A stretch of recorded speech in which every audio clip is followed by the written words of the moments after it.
Hey,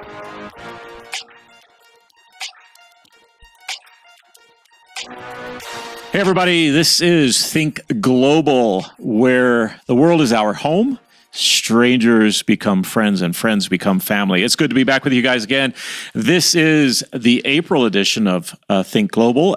Thanks for tuning in and listening. And John, we're back, man. I'm really happy to be back. It's another month, another podcast. Right. We always have fun together. And we're not in our podcast studio. We're actually in our big studio here. Yeah, it's a new location for us today, so we just mix things up. Yeah, that way you can actually look at us on YouTube. Sure, if you're listening, we're always on YouTube if you'd rather watch us. But hey, I think I have a voice or a face for radio, as they say. Yes, you do, man. I'd rather be here. Yeah, I don't even want to look in your direction. So if you're listening on Spotify or Apple Podcasts, that's probably the better place anyway. But, yeah. All right. Hey, the last three podcasts we had was a series. Let's go back and do a quick review of what we did and where we went. Yeah, I think it was a really cool series to talk about things we may not know about some other places around the world. So kind of this behind the scenes things about different locations. And so we looked at Morocco. Yes. And in Morocco, we talked about, what did we talk about? Mint tea. That was cool. Like, actually we looked at the history of Morocco, a lot about the country itself, because, it's a country that we know how to say Morocco, but that's all we know about Morocco unless it's Marrakesh, right?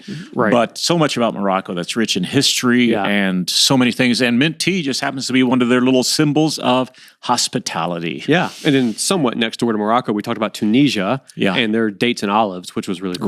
Right. So that was a fun episode. Go back and listen to that one. And then also did Laos. I was going to say specialty coffee from Laos. Yeah. And by the way, there's always a little link. Like if they want to get some coffee from Laos, which would be awesome because our friends there would love that. They can go get that information and find out some recipes for mint tea, where to buy some coffee, et cetera, et cetera. Yeah, I thought that was really fun. So go back and listen to those episodes. That was good. But today we're starting a new series. Yes. And you want me to introduce it? I'm going to talk a little bit introduce it because I think it's going to be a lot of fun. Yeah, so in this series, we're going to have fun because we're actually going to invite guests for this series. So it's not just Tim and I rambling, but we're going to have guests to help bring up the intellectual level of this podcast. That's right, man. We are paying them nothing, but thankfully they're showing up for this. So it's going to be great. Yeah. I think I'm looking forward to it. Yeah, so as we were discussing what we wanted to do, this idea of community and friendships is kind of this global, innate human need. No matter where you are in the world, we're made for community. We're made for friendships. And so we started to think, well, let's ask people what it looks like to live in community in different parts of the world. What does community look like in these cool parts of the world? And even fits with the theme of the podcast where strangers become friends and friends become family. What does it look like to actually build these friendships? And we know how it can look in America. We actually were talking about this morning. We do this in America. So let's give some examples to kind of set the stage. What does community in America look like? And what we were talking about this morning was this, that often we're involved in community and we don't even think in that terms, right? Because often we just go do things and that's it and we go home, but we don't really appreciate the community that we've been given or that we've been blessed with. And so, community happens when we're engaged with our children's sport activities. Like there's a community of parents and there's a community of kids that are involved. And I remember that with our boys growing up. It was just like, it was a blast to go to games and you're together. You've got a reason to celebrate, a reason to cheer, and that creates community, right? So a lot of our friendships were built around that very context. You've got church. Church becomes a place for community where we meet friends, where we get to know people, and we go out for lunch, we go out to dinners together. So that's community. Community even with our neighbors, right? We have neighbors that we hang out with. We talk to them in the streets during the summer times, and we shovel snow together during the winter times. And there is another sense of community. So community is real. It exists. And often we just take it for granted, or we don't even invest in that like we should. And there's subcultures of community, right? So there's places where you can go if you like board games and you play board games with people, or you can go, there's always different coffee cultures or different types of things that people do together. They find little sub niches of things that they enjoy doing. So anyway, that's a little bit of America. But all right, we have a fun guest today. Yes. That we're really excited about. Our friend Brooke is joining us today. Yeah. So there she is. Hey, Brooke, where do you hail from at this very moment? Like, where are you? Yeah, so right now we're in Vancouver, Washington. So so it's beautiful. It's gorgeous Awesome. up here. Yeah, that's a nice place to be. That is a beautiful place I to bet be. there can be some great community there. And it's going to warm up soon, I'm sure. All right. Introduce her to us there. Yeah, John. so Brooke has the reason she's here because we're going to talk about community in the country of China. Yeah. And Brooke and her family have lived in China for more than the last 15 years. And Right. so I know that seems like a long time. Brooke's like, wow, 15 when you say Yeah. it out loud. But anyway, so I think she can be our today's resident expert on what community Right. looks like in China. And to clarify, we don't mean the expat community in Right, China, which right. I know Brooke has a lot of foreign friends and whatnot, but we actually want to get her take on what it looks like of Chinese community, Right. and even how she's invited into that as a foreigner. Right. So she's going to be the eyes for us in a sense. That's That's what I like about this is that through her eyes, what she sees on a daily basis, that's what we want to experience and Right. feel. So, Brooke, introduce yourself. Where have you lived in China? Where do you currently call home in China? And anything else you want to say about you or family or whatever. Okay, so my husband and I, we went to China in 2005. We actually heard about our organization on the radio, and we just called in and said, we'd love to go to China and teach. And so we got on the plane. We arrived in China in 2005, and we were just supposed to stay for a couple of years. Like we were like, what's happening? And within months, we knew this was part of who we were. Yeah. And so most of our time has been in Beijing. We landed in 2005 in Beijing. We studied language for 2 years and then went right back to Beijing. So Beijing is like, I consider it my home. Like people say, where are you from? And I'm always like, I'm from Beijing, China. Yeah, that's awesome. That's awesome, man. I mean, you identify with China. That's your home. I love that. I do. And your children all speak Chinese Yes. fluently. And So our oldest daughter, almost 15, she was born in China and born in Beijing. So she's the true Beijing girl. yeah, And so we decided whenever we had the girls that we wanted them to be bilingual and we wanted to be a part of that community and we wanted them to be a part of the community there. So we put them in public school full time. They from preschool all the way until we just left 2 years ago. They were in public school. They had all Chinese classmates, Chinese teachers. They had an English class, but it was usually done by somebody that was like from, the Philippines or something like that. So it was talking about community. That was an amazing way to build it. yeah. Okay. That's awesome. So Go for it. tuck that in the back of your head because I want to come back and ask what community looks like for your kids Yeah. in their Chinese community. So I'll give you a few minutes to think about that because we had not talked about that before. But let's start with kind of a broad brushstroke and understanding this is a broad brushstroke. But what does community look like in China among Chinese people? Just broadly, paint us a picture. So I think it looks very similar to America as far as in how you make relationships, as far as like organically, like we live on a college campus. So naturally the people that are on our college campus become our community, whether it's the students we teach, the teachers, the colleagues that we have. But even because we live on a campus, we have a fruit and vegetable market there. We have a meat lady that we go buy meat from.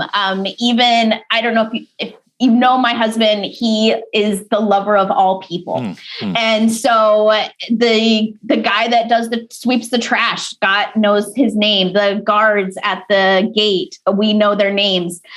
We try to, send them a little Christmas something or a cookie or something. So we build community kind of in the same way, in a very organic kind of way. But I feel like as an expat in China, our community is very intentional. We try to be very intentional with that community. Yeah. Hey, you know what? Actually, that was the word I was thinking about as I was listening to you, Brooke, was intentionality. Like that's one thing I think we miss sometimes here because we're so busy. We drive into our garage, the garage door shuts, we go inside and that's it. And we miss that intentionality with a neighbor or a friend or a new neighbor that moves in and a gesture that we could do just like she was just talking about. So intentionality, that's a big deal. Right. And as you were talking, I was thinking that same thing too. Like I shop at the same grocery store every weekend, but I don't know the produce guy or gal, and I don't even know the person who bags the groceries or checks me out at the line. And I might recognize similar faces because they work there, weekend after weekend, but I don't know their names, and so you guys have that intentionality to learn them and know them and take them something for a holiday or whatever. I think that's a really cool gift as we have living overseas in places like that you can build that you can be that intentional with the community. So that's really cool. So what are some things as you look around at the community in China, what are some things that you've learned to appreciate over the years of how they do it that's maybe different than how we do it? I think one of the biggest things about China is its hospitality. When someone invites you to their home, it's not just a simple meal and it's like an hour. No, it is an extravagant meal that you eat for hours upon hours.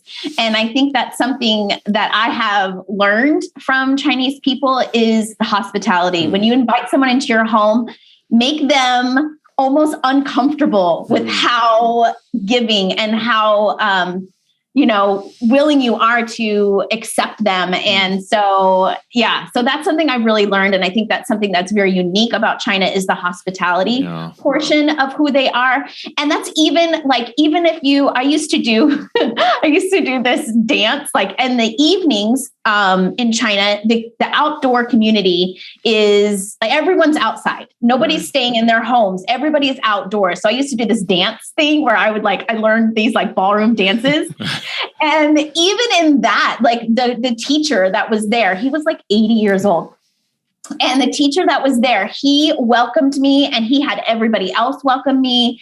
And it was just a fun part of the community that I was able to be a part. And even though it wasn't in someone's home, the hospitality that was given to me was amazing. Wow. And that, so intentionality, but I also it hits me that you just suffocate people with niceness. What's wrong with being nice and thinking about what do I do to just be nice to someone in an extravagant way? It doesn't have to be a selfish way, but just to be nice to people. Yeah. What difference that would make in our communities and our neighborhoods. So, it's amazing.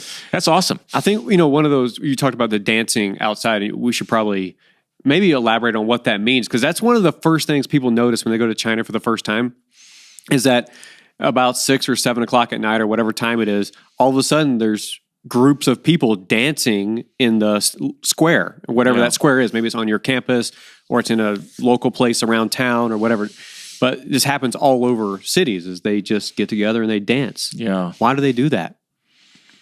I think because, again, their community is outdoors. They don't have, if you could compare a Chinese home to an American home, there's no comparison. Right. In China, we live in very small quarters. So there's not as much space. And so you couldn't invite a bunch of people to your home. And so everyone lives outside. In the mornings also, there's dancing, there's out in the courtyard in front of my house. I always call it's like a nursing home.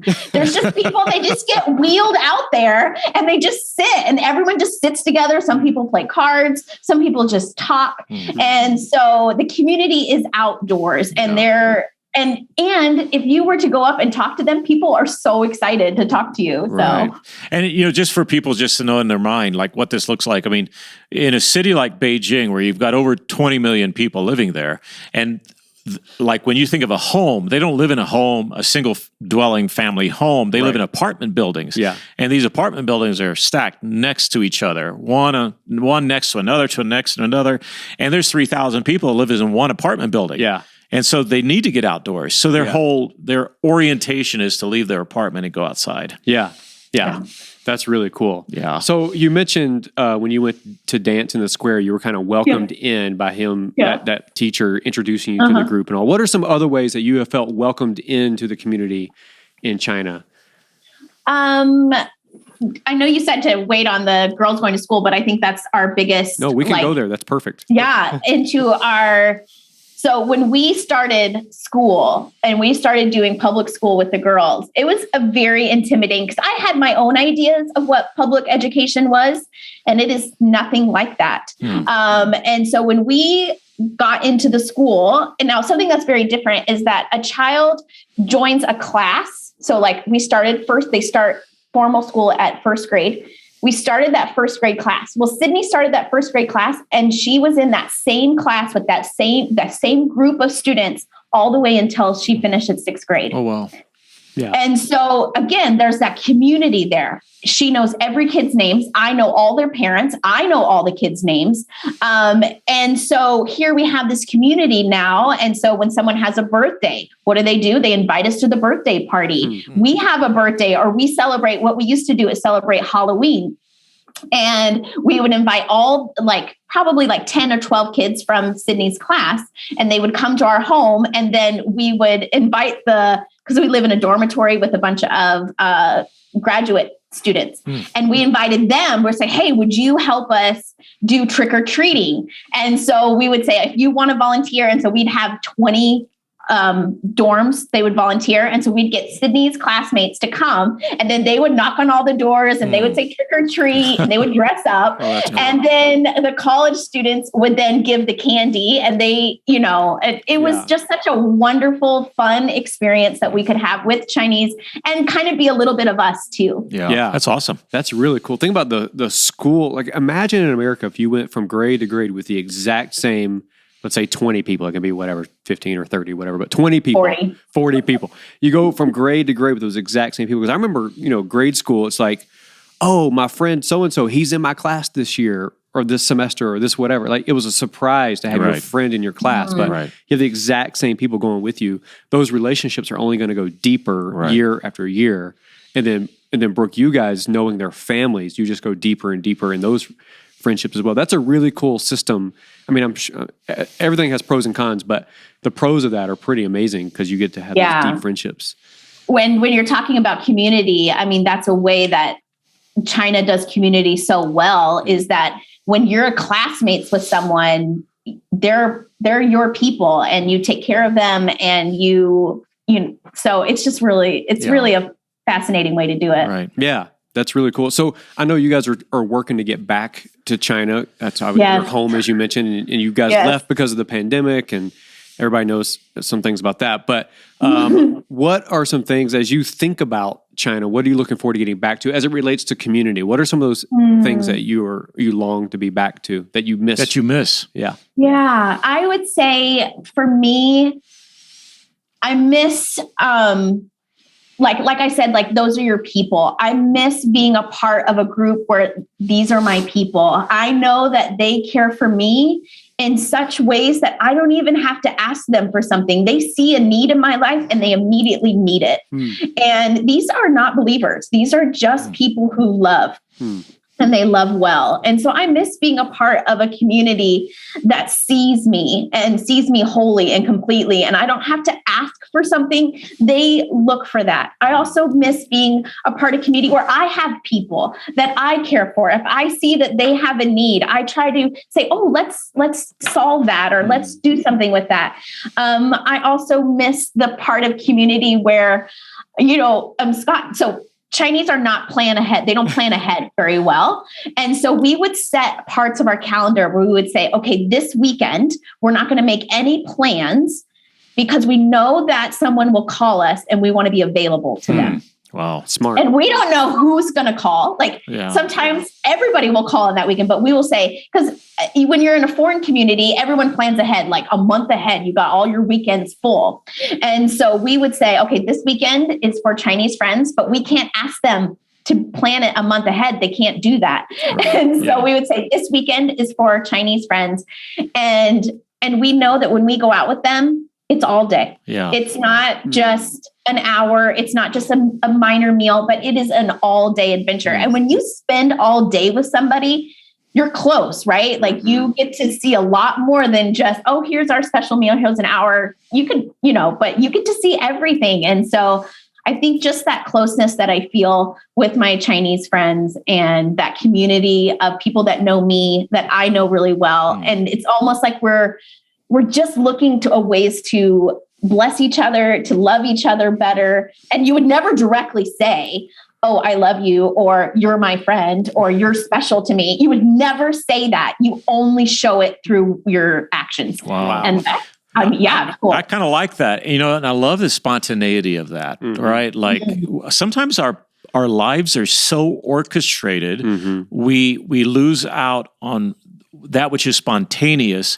which really brings depth and life and meaning. I mean, so much of life is spontaneous, and I love how you even build a calendar around spontaneity. Yeah. That's awesome. Well, yeah, because I think that's a key difference between community in China and community here is that spontaneity aspect of it. And because I remember that when I moved back from China several years ago, that was a hard thing to adjust to. Was I tried to get together with a friend and it was like, oh, well, I'm free 3 weeks from now. We can have a 1 hour coffee, right? Yeah, right? But what you're talking about is they call you the day of and you go spend 8 hours together. Right. Like that's such a unique piece of community. I know that happens in a lot of cultures around the world, but it definitely happens in China and we've all experienced that. But then when you come back from it, you try to readjust to the American, I've got my life plan for the next year. I mean, we even plan, just to see the same group of our closest friends. It's like, well, how about in 3 weeks we go get dinner? Like it's so hard because that's how we just plan our lives away in a sense. But I love that. And that's kind of the stuff I wanted to get to in this podcast. Like, what are some of those differences between community? That's a big one. And we need more of that, I think, in our lives here. I agree. We need that here because again, that's the richness of life. Hey, Brooke, before we let you go, and we'll wrap up with you on here, but I've got a question for you, and that is this: like, there are people out here listening to you, and we're listening to you, and maybe the question is, what kind of advice would you, in the context of community, and based on what you've seen here the last 2 years, because you've been confined here because of the pandemic, you can't go back to China quite yet, but like advice, just simple advice that says, being people who live here, we've set up our homes here, et cetera. Like, my advice to you would be, what would it be? Like, what kind of advice would you give us? I think the thing that's coming to my mind is just time. Find the people in your life that you value, that you cherish, that you want to build into, and spend time with them. Not just, oh, we're going to have a coffee for a little bit, but rather, hey, let's do like a whole day together. Like, we don't know what's going to happen, but we're going to spend that entire day together. And I think what happens, in America is that we become so busy. We don't even have a day to give to the people that we cherish the most. And so I think, that's the key that I would give is spend time, quality time. And a lot of times quality time is quantity of time. Right. Yes, I can get together with a friend and her and I could have a great conversation for an hour.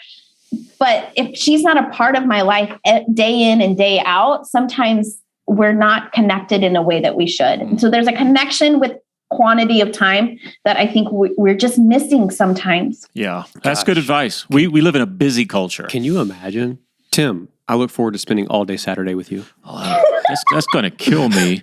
Anyway, let's do it, man. We'll do it. No, but can you imagine that's so counter the American busy culture. It's crazy. But Brooke, you're absolutely correct. Yeah. That's amazing. Yeah. Anyway, Brooke, thank you so much for being with us. I mean, it's awesome to have you here.